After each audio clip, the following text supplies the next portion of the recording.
Hola, aquí comienza El Señor de los Crímenes.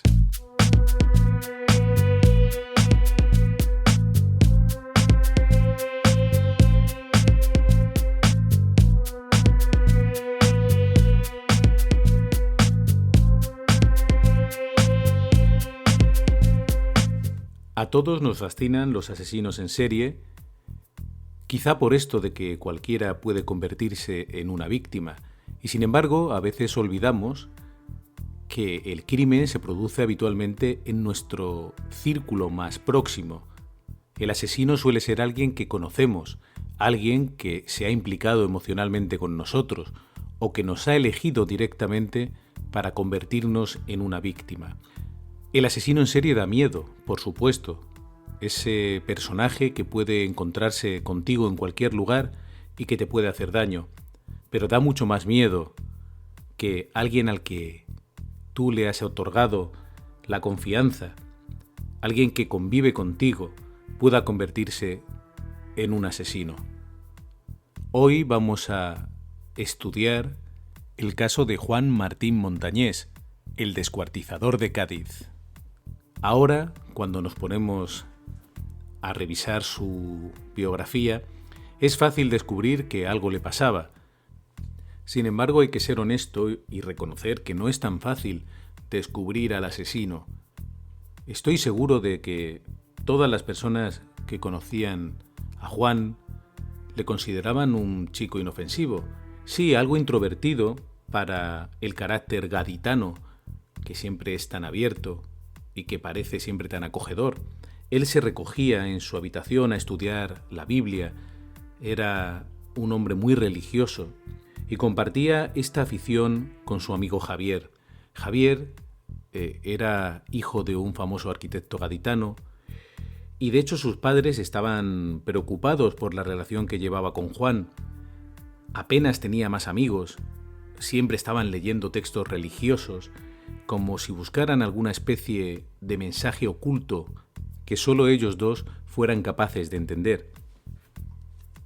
Pasaron juntos muchas tardes, y cuando llegó el momento de estudiar en la universidad, Juan decidió que quería ser médico. A Javier le costó un poco más, dudó entre derecho y empresariales, de hecho dejó la primera carrera para iniciar la segunda. Y quizá este nuevo mundo de la universidad a Javier le abrió un poco los ojos. Empezó a frecuentar a otros amigos, a abrirse más al mundo, también apoyado por sus padres. Juan no aceptó de buen grado que su amigo se fuera alejando cada vez más de él.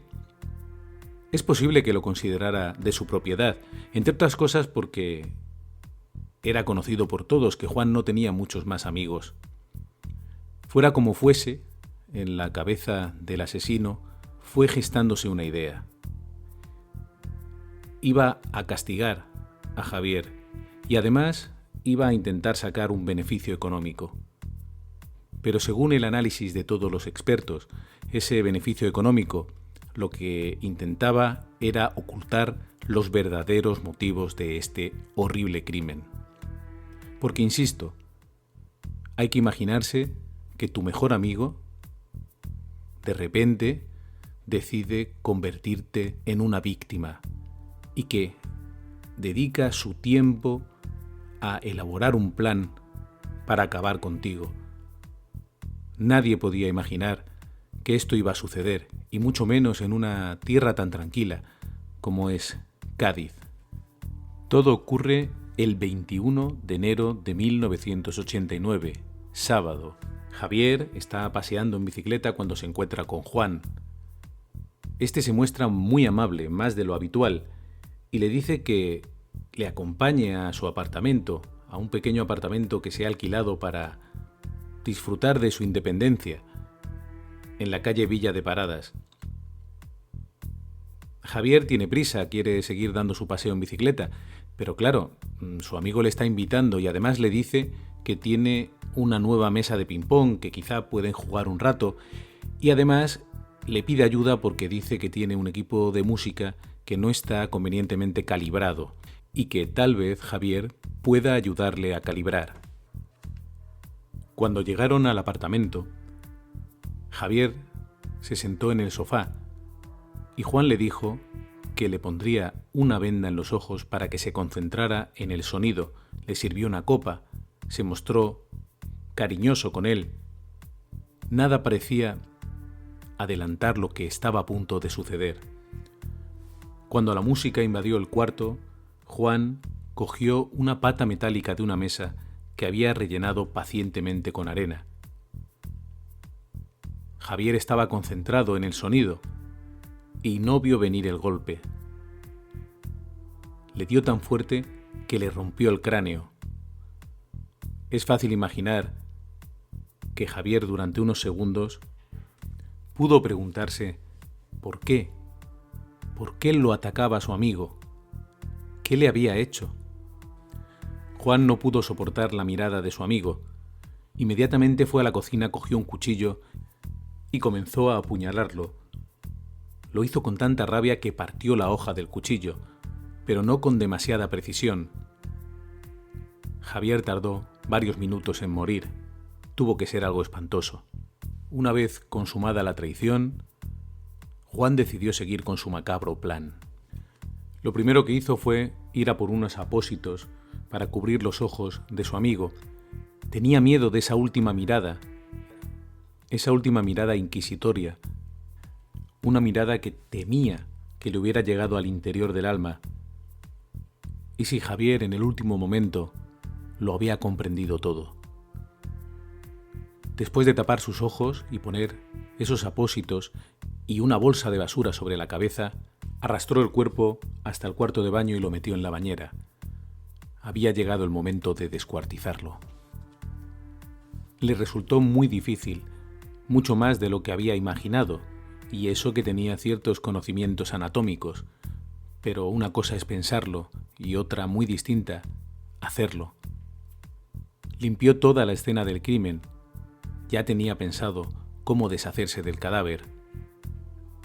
También escribió un par de cartas para los padres de Javier. Estaba dispuesto a pedirles un rescate por su hijo, a hacerles creer que aún estaba vivo y que podían recuperarlo. Les pedía exactamente 12 millones de pesetas, que tenían que ir ingresando en una cuenta corriente a razón de 500.000 pesetas semanales. Si fallaban en alguno de los plazos, él les enviaría un dedo de su hijo. Había sacado las ideas de varias películas que había visto y creía que se saldría con la suya. Su amigo, reducido a 13 pedazos, estaba en su apartamento, en unas bolsas de basura. Volvió el domingo a las 5 de la madrugada y comenzó a bajar las bolsas. Decidió hacerlo en 3 viajes. Las metió en una mochila y así, separando el cuerpo de su amigo de su propia piel, tan solo con la fina capa de la mochila y la de su ropa pegada a su piel, recorrió 5 kilómetros a pie hasta la punta de San Felipe, dando un tranquilo paseo. No quería levantar sospechas. Allí arrojó el cuerpo, convencido de que los escombros que estaban arrojando justo en ese momento en aquella zona terminaría por sepultar para siempre al que había sido su amigo. Hizo esos 3 viajes, caminando cuando llevaba la mochila cargada y corriendo de vuelta hasta su apartamento. Solo unas horas después de haberse completado este proceso macabro, los padres de Javier recibían las notas en las que se les exigía un rescate. Lo primero que pensaron fue que tal vez su hijo, agobiado por la presión que los padres habían ejercido sobre él para que cambiara sus hábitos, podría estar fingiendo su propio secuestro. Pero nada más lejos de la realidad. Tal vez quisieran pensar esto para evitar opciones mucho más peligrosas.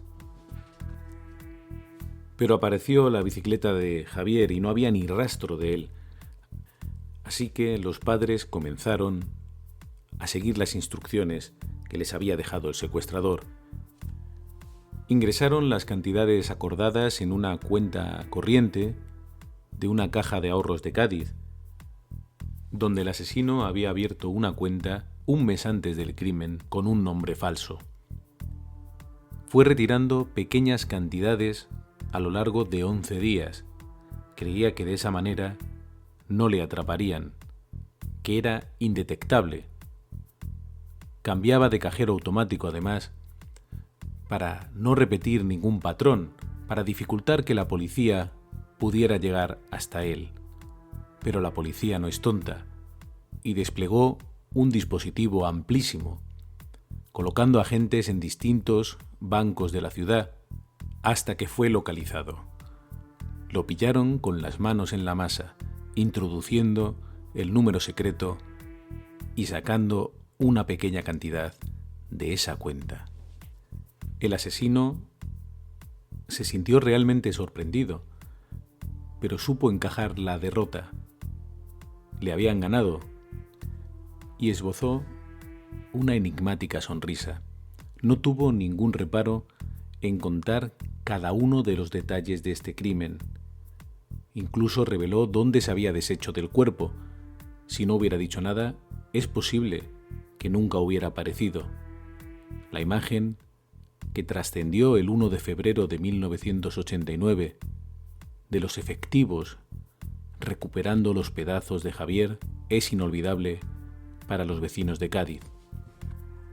Los padres de la víctima estaban hundidos y mientras tanto Juan hablaba con toda tranquilidad de lo que había hecho. Decía frases como que el pez grande se come al chico, que Javier no tenía planes de futuro y que no merecía vivir, y que él lo único que había hecho era aprovechar una oportunidad, intentar prosperar. Los investigadores intentaron sacudir su conciencia, lo llevaron al sitio donde se había deshecho de su amigo, trataron de que reconstruyera cada uno de los pasos y el momento exacto del crimen.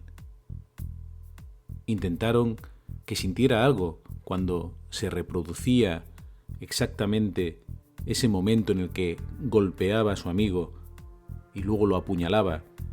Le hablaron del proceso de descuartizamiento, de lo difícil que es. Le preguntaron si no dudó en ningún momento. Y Juan no se alteró. No entendía por qué a esa gente le parecía tan grave lo que había hecho.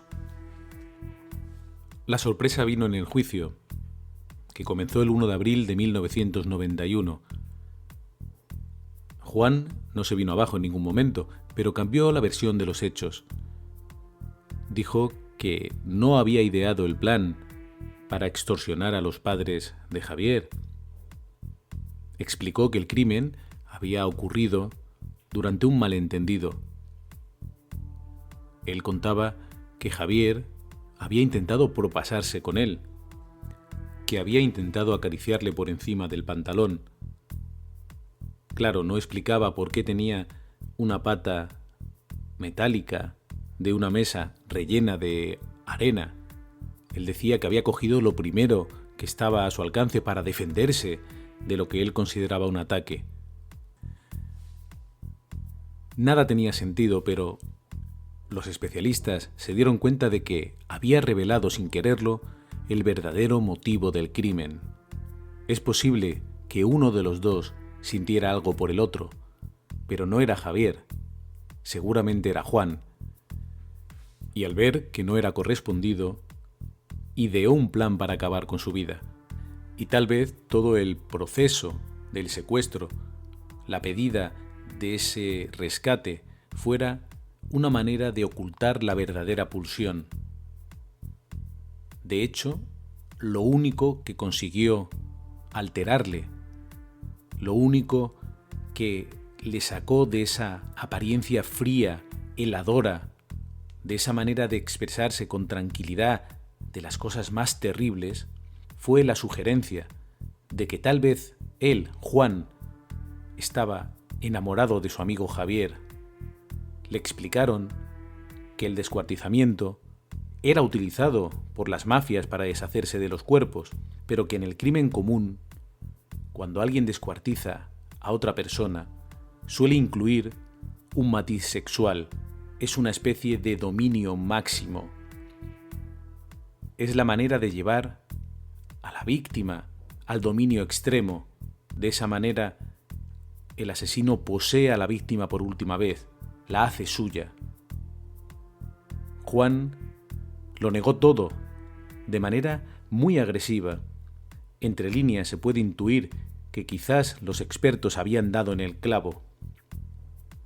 Vamos a escuchar sus propias palabras en el juicio, explicando por qué descuartizó a su amigo. Solo quería hacerlo transportable. Las declaraciones son duras, ya te lo advierto, pero necesarias, porque dibujan por completo al personaje. Imagina una persona completamente normal, de apariencia normal. Una persona que puede convivir contigo, que puede ser tu amigo y que dice cosas como esta. Yo me planteo es quitarlo en medio y se acabó.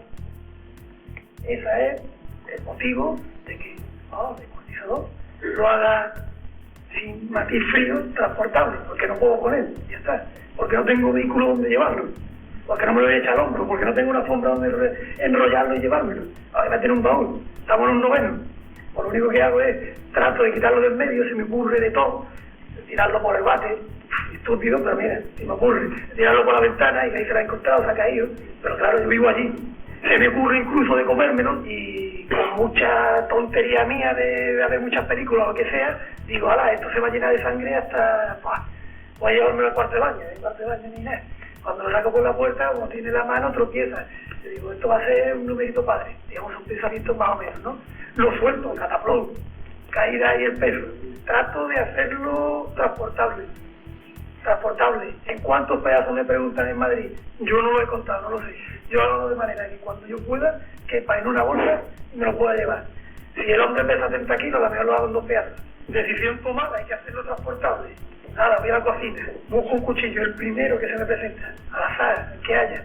Lo cojo, ya me lo llevo para la habitación, sigue boca arriba, una cosa de las que, digamos, me puede a mí más impresionar. Es el rollo este de los ojos abiertos. No me atrevo, a pesar que sea lo más común de uno que se vea, a bajarle el ojo, no se los bajo, me voy para la otra habitación y busco allí, porque una vez me haya saltado una astilla en el ojo, unos apósitos de eso que hay, y se los pongo, y así como no me hace mucha gracia. Una vez que ya está tapado, le tapo la cabeza, no quiero ver la expresión, también puedo pensar, digo, ahora voy a tener yo esta imagen grabada a saber hasta cuándo. Una vez que está tapado, vamos a la actuación. Ya, y le doy. El hombre despierta, sale de esa inconsciencia del hecho en que estuviera, estaba vivo. O sea, se trata de incorporar a medio cuello colgando un ruido así de la tráquea que no es nada agradable, sangre. Se lo echo para atrás, digo lo siento, y ahora clavo el cuchillo, pero a reventar, con toda la fuerza del mundo. ¿Habías escuchado antes hablar a un psicópata? Pues con esta normalidad explicaba ante el juez Juan cómo había matado a su amigo, algo enfadado porque le decían que el hecho de descuartizar estaba diciendo algo del asesino.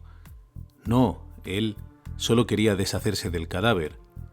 Lo que no puede comprender Juan es que en el crimen el asesino no puede esconderse.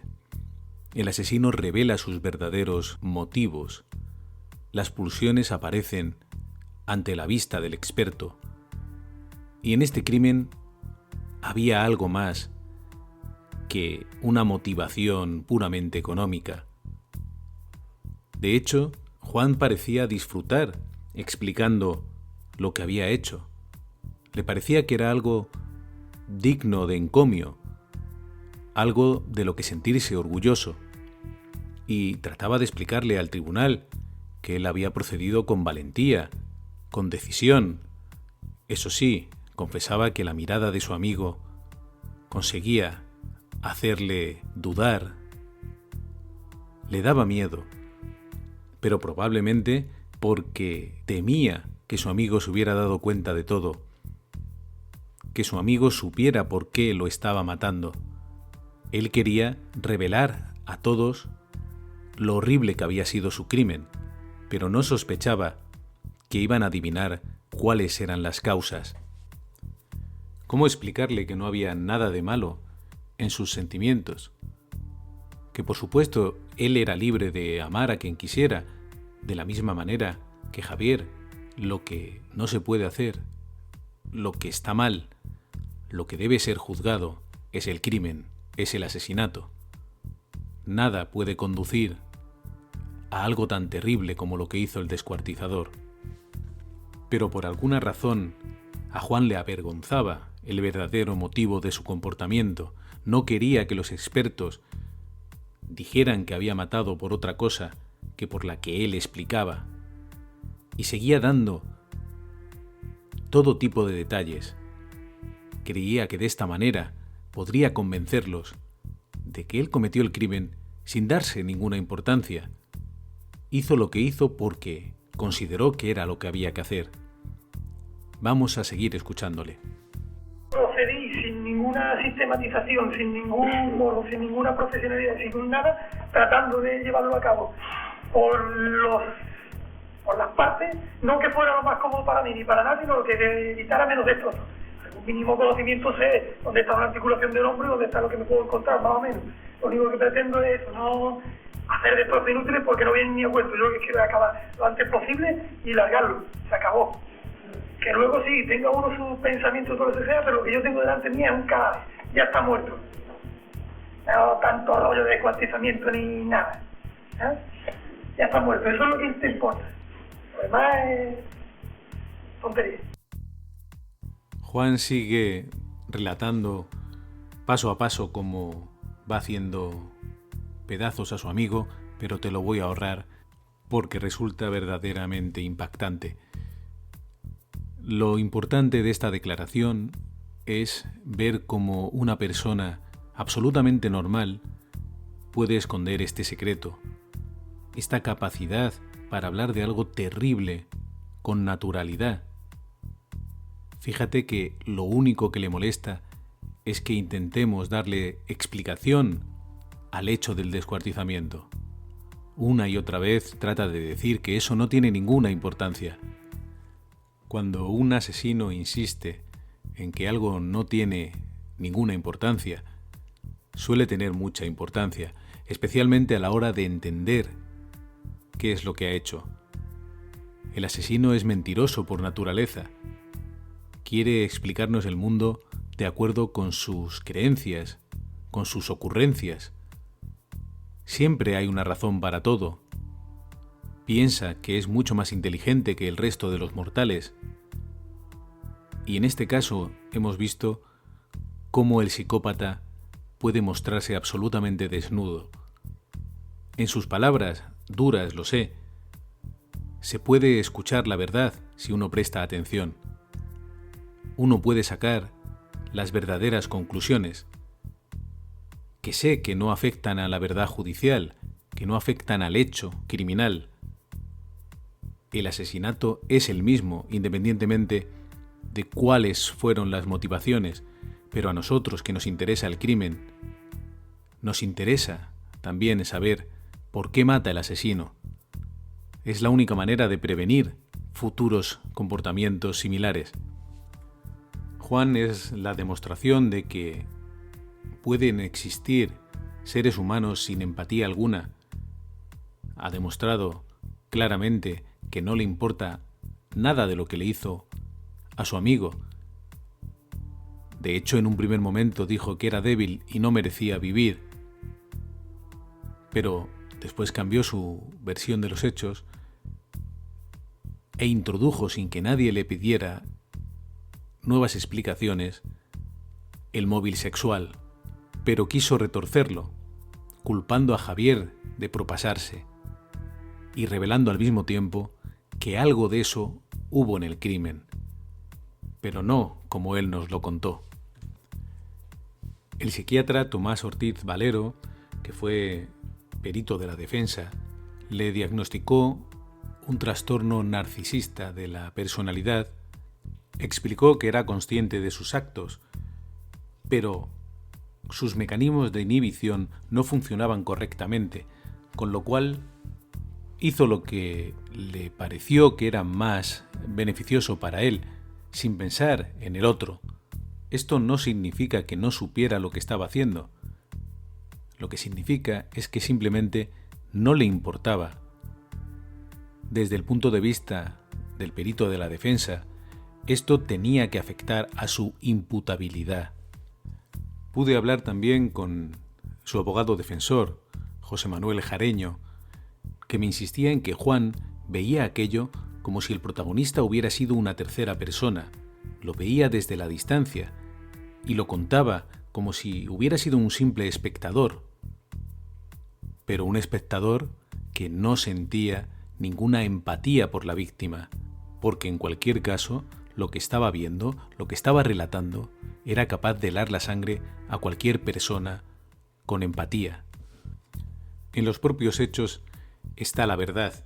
Si uno sabe aproximarse a lo que ocurrió, puede intentar leer las razones. Y precisamente en ese acto innecesario del descuartizamiento se vuelca gran parte del peso de la verdad. Para redondear la investigación que hicimos en torno a este caso, hablamos también con el famoso psiquiatra forense José Antonio García Andrade, que coincidía en que estábamos ante un narcisista y añadía que, según su opinión, estábamos ante un homosexual egodistónico, es decir, una persona que no se acepta a sí misma, que no acepta sus verdaderas inclinaciones, como si hubiera algo de lo que avergonzarse. Nos decía también Tomás Ortiz Valero, el psiquiatra que tuvo la oportunidad de analizarlo en profundidad, que los medios de comunicación habíamos favorecido una imagen de Juan que no era la correcta, que lo habíamos convertido en una especie de superasesino frío y calculador y muy inteligente. Sin embargo, para el prestigioso doctor era todo fachada. Como buen narcisista se había fabricado una careta para que todos pensáramos que era más listo de lo que en realidad era, y de hecho, por eso lo atraparon, porque cometió un error de principiante. Le cogieron sacando el dinero del cajero. Y eso es algo que debemos comprender. Los asesinos no son más inteligentes que el resto de los mortales. Normalmente suele ser lo contrario. Son personas que no consiguen adaptarse con normalidad a la vida y eligen otro camino que para ellos es más fácil. Esas personas que no consiguen relacionarse con normalidad con las mujeres, pues acaban atacándolas, sometiéndolas por la fuerza, porque es la única manera que tienen de sentirse completos, porque no saben hacerlo de otra manera. En este caso, Juan mató a su amigo Javier porque no encontraba la manera de solucionar ese conflicto. Javier cada vez estaba más lejos de él. Había decidido empezar a vivir, alejarse de esa obsesión juvenil que le había mantenido cerca de su amigo Juan. Pero Juan no estaba dispuesto a permitirlo, entre otras cosas porque se veía incapaz de relacionarse con otras personas. La justicia decidió condenarle a 36 años de cárcel, pero solo cumplió 15. Salió de la prisión de Aranjuez el 21 de junio de 2004 y, por lo que sabemos, rehizo su vida y no ha vuelto a delinquir. Eliminado su amigo, eliminado su problema, su conflicto, no había razón para ello. Confiemos en que nunca se vuelva a encontrar ante una situación similar. Confiemos en que nada vuelva a empujar a este hombre frío al crimen. Espero que tras escucharle hayas aprendido a distinguir estos comportamientos. Saber que este tipo de persona existe nos hace más fuertes. Hay que estar siempre atento a nuestro alrededor, detectar a esas personas que son incapaces de emocionarse ante nada y alejarse de todo aquello que pueda hacernos daño. Gracias por estar ahí. Yo, por mi parte, te espero en el próximo programa.